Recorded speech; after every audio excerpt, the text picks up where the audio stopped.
Saya, Maulida Inayah, mahasiswa Ilmu Falak UIN Wali Songo Semarang, pada kesempatan kali ini akan membahas mengenai persiapan dan pelaksanaan Ru'yatul Hilal Syawal 1442 Hijriah sebagai tugas dari mata kuliah Praktikum Falak 3 yang diampu oleh Bapak Dr. Andes Kiai Haji Slamet Hambali MSI.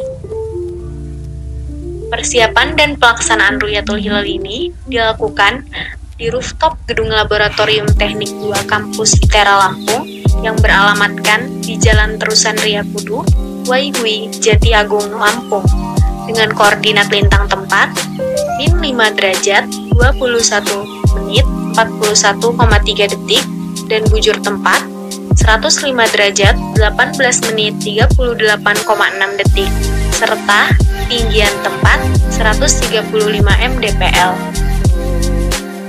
Hal-hal yang akan dibahas pada kesempatan kali ini yaitu mengenai hisab atau perhitungan astronomis keadaan dan posisi hilal Syawal 1442 Hijriah, instrumen atau alat yang digunakan dalam mempermudah proses pelaksanaan Ru'yatul Hilal, observasi lapangan yaitu pengaplikasian hasil perhitungan dan alat di lapangan, terakhir yaitu wawancara terkait penjelasan lebih lanjut mengenai Ru'yatul Hilal Syawal 1442 Hijriah.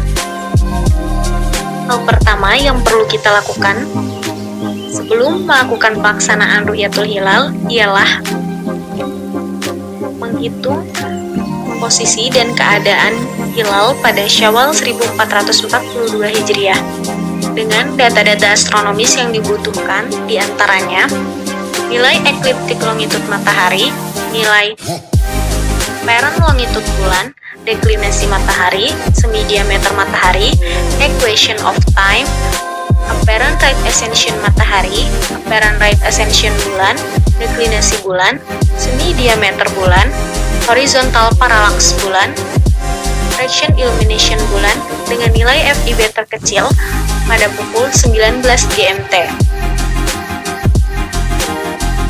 Detail perhitungan keadaan dan posisi hilal Syawal 1442 Hijriah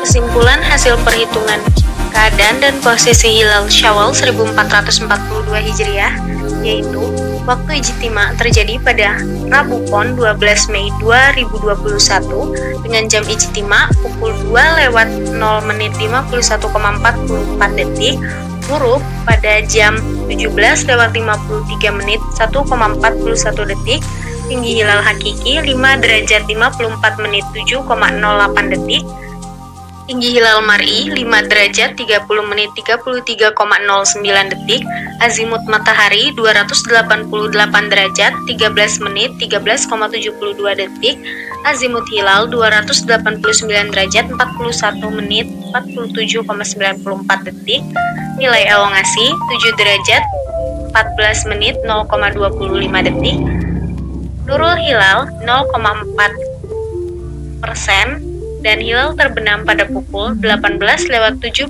menit 6,16 detik. Hal selanjutnya yang perlu kita siapkan yaitu alat atau instrumen yang akan kita gunakan dalam membantu prosesi Ru'yatul Hilal.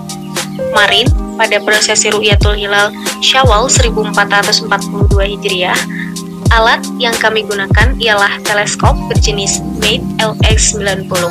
Teleskop ini merupakan teleskop otomatis berjenis Kimet Cassegrain atau teleskop kata dioptik, yaitu teleskop yang menggabungkan antara cermin dan lensa sebagai pengumpul cahayanya. Selain itu, teleskop ini juga menggunakan mounting alta azimut, sehingga sangat mudah untuk digunakan. Baiklah, berikutnya yaitu bagian-bagian atau komponen dari teleskop Mate LX90 ini.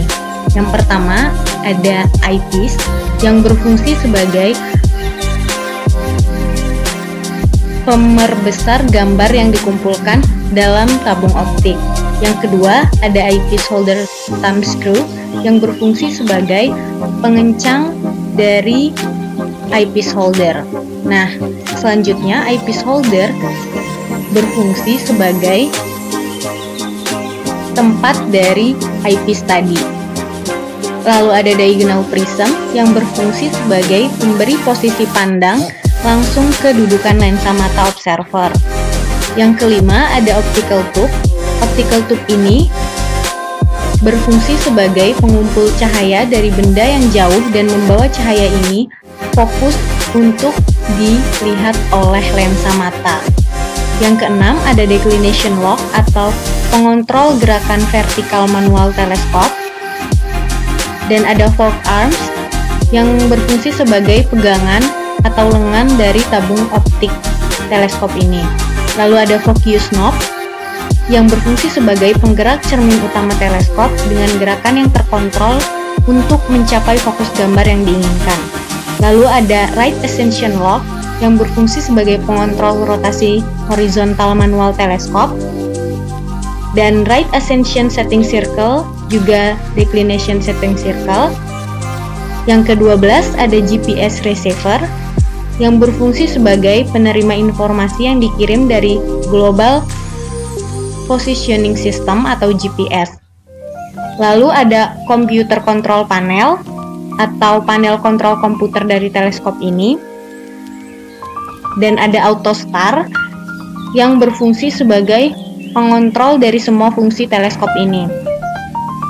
Yang ke-15 ada dust cover atau penutup debu dari lensa depan teleskop ini. Dan ada baterai compartments atau bagian baterai dan daya dari teleskop ini. Selanjutnya ada handbox holder yang berfungsi sebagai pemberi pegangan pada handbox autostar di posisi yang nyaman pada pegangan lengan garpu teleskop. Selanjutnya ada viewfinder.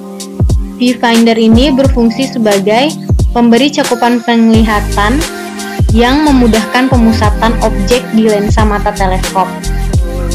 Yang ke-19 ada viewfinder alignment screw yang berfungsi sebagai penyelarasan antara apa yang dibidik oleh teleskop dengan apa yang akan dilihat oleh observer. Dan terakhir ada bagian bubble dan kompas level. Bubble yang berfungsi untuk meratakan bagian tripod teleskop dan kompas level yang berfungsi untuk menemukan arah mata angin. Selanjutnya yaitu observasi lapangan. Nah, di dalam observasi lapangan ini, yang pertama harus kita lakukan ialah menyeting alat yang kita gunakan. Yang dalam hal ini yaitu teleskop Mate LX90 tadi. Untuk penyetingannya cukup dilakukan dengan yang pertama memasang tripod dengan bantuan water pass. Kemudian selanjutnya yaitu memasang fork arms beserta optical tube, yaitu memasang bagian lengan teleskop beserta tabung utama teleskopnya. Selanjutnya yaitu memasang viewfinder, dan terakhir yaitu memasang eyepiece pada bagian eyepiece holder. Setelah alat ini disetting, langkah selanjutnya yang kita lakukan adalah mengaplikasikan hasil perhitungan yang sudah kita lakukan di awal pada teleskop ini. Nah, karena teleskop ini merupakan teleskop yang bermounting alta azimut, jadi yang kita lakukan ialah menyelaraskan antara hasil perhitungan di nilai altitude dan azimut yang sudah kita dapatkan dengan teleskop ini. Setelah itu, teleskop ini siap untuk digunakan pada pelaksanaan Ru'yatul Hilal pasca guru. Merupakan penjelasan dari hasil wawancara bersama Bapak Hendra Agus Prasetyo, SSI MSI, selaku dosen Sains Astronomi dan Keplanetan ITERA.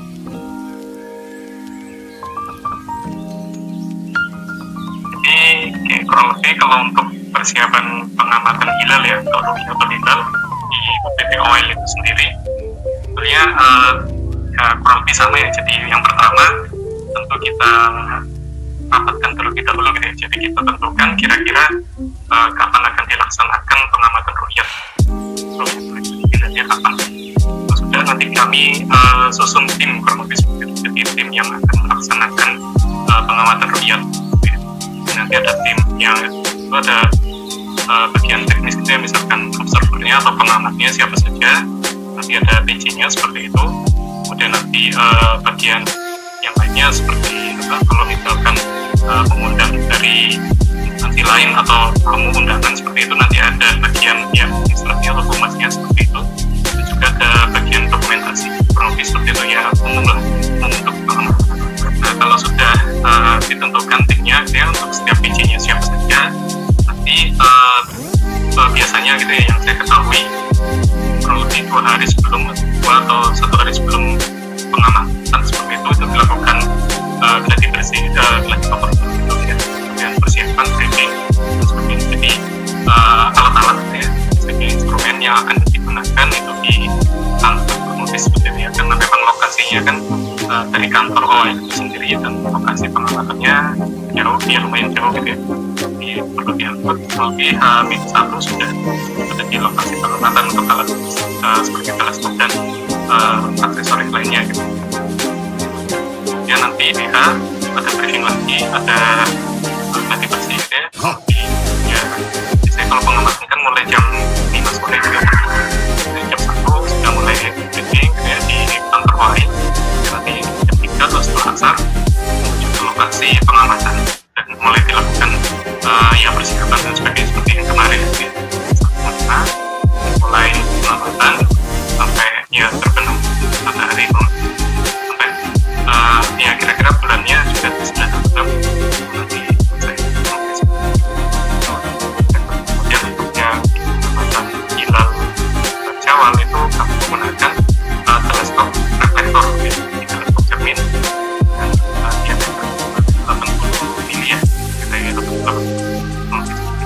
Kenapa kami memilih instrumen ini? Karena memang istilahnya untuk pengamatan hilal itu kan sebenarnya tidak perlu teleskop yang besar gitu ya. Yang penting medan pandang si hilalnya itu masuk ke dalam medan pandang detektornya seperti itu. Jadi kami seperti itu. Jadi harapannya hilalnya itu masuk ke dalam medan pandang di detektor itu seperti itu pertimbangan kami gitu ya. Kendala sebenarnya lebih ke ini ya, faktor cuaca seperti itu, karena memang perlu diketahui juga selama sejak tahun 2012 ya, pengamatan hilal di daerah belum pernah berhasil gitu ya. Sore atau siangnya cerah gitu ya, sore menjelang maghrib itu biasanya mulai awan berkumpul gitu ya, seolah-olah berkumpul ke horizon barat. Itu yang kendalanya.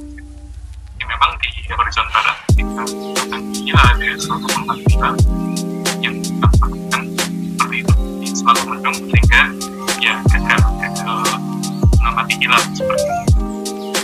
Saya ketahui ya, untuk 2 kali pengamatan hilal kali ini memang ya menyesuaikan dengan kondisi pandemi saat ini ya, jadi memang dibatasi dan terbuka untuk ya beberapa mahasiswa dan dosen ya, terutama dari mahasiswa Provinsian Atmosfer dan Keplanetan yang kami ajak seperti itu, namun tetap dibatasi. Namun kami juga kemarin sempat mengundang ya untuk pengamatan hilal Ramadan dari sebelumnya di tahun 2000 ya, di tahun awal ya, 2012 sampai 19 kalau tidak salah tadi itu sempat ya kan belum ada pandemi ya, di masyarakat mengumpul baik ya, dan juga di situ kami seperti apa ya, mengedukasi masyarakat juga ya, gitu.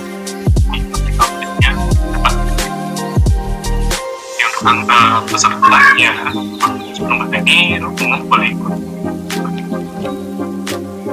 Yang untuk perhitungan kebetulan ini yang kemudian yang menangani Pak Adit ya, jadi Pak Adit kemarin juga pernah bilang sebenarnya cukup sederhana ya, pakai software Kurat Time ya, itu kan kita coba informasi ya hisapnya itu ya, bulan kita kan ketika kelas 9 Ramadan atau kelas 9 ya kelas 9 Ramadan kan ya, kelas 9 saya ketahui ya kira-kira bulan terbenamnya berapa dan seterusnya. Ya kami tidak menghitung secara manual gitu ya, software ya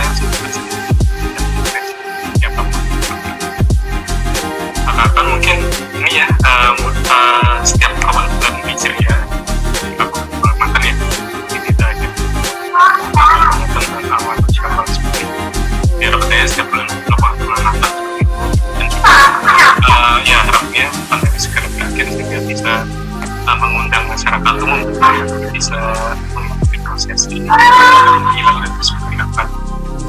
pada dasarnya juga salah satu tujuan kami gitu ya, pengamatan hilal ini juga selain ya pengamatan data saintifik juga public outreach, jadi edukasi ke masyarakat untuk bisa dapat di situ. Kemudian nanti memang di tersentikan akan ada transport, ya sudah ada sih dipasang transport robotik yang memang dikhususkan untuk pengamatan hilal, diharapkan dari situ memang yang lebih rutin lagi untuk pengamatan hilal dan semoga bisa memperoleh hasil gitu ya. Mungkin ketika pengamatan bulan yang bertepatan dengan musim kemarau itu bisa peluang teramati hilalnya. Untuk Lampung secara umum saya kira lebih diperbanyak lagi ya titik pengamatannya atau pos pengamatan hilalnya, dan terutama saya pernah dengar itu di Krui ya, kalau tidak salah itu ada pos pengamatan hilal dan disitu juga sudah ada instrumennya gitu ya, sehingga ada biologis juga, ada teleskop kalau tidak salah, namun ya memang belum difungsikan secara maksimal gitu ya. Harapan saya dengan kerjasama mungkin dari ITK dan Kementerian Provinsi Lampung bisa mengaktifkan atau mengaktifkan kembali. Baiklah, terakhir kesimpulan dari persiapan dan pelaksanaan Ru'yatul Hilal ini yang dikarenakan adanya kendala cuaca dan awan tebal yang menutupi ufuk pada saat prosesi Ru'yatul Hilal Syawal 1442 Hijriah, maka hilal tidak dapat terlihat. Sekian penjelasan dan pembahasan pada video kali ini. Apabila terdapat kritik, saran, ataupun pertanyaan, silahkan bisa langsung disampaikan. Wassalamualaikum warahmatullahi wabarakatuh.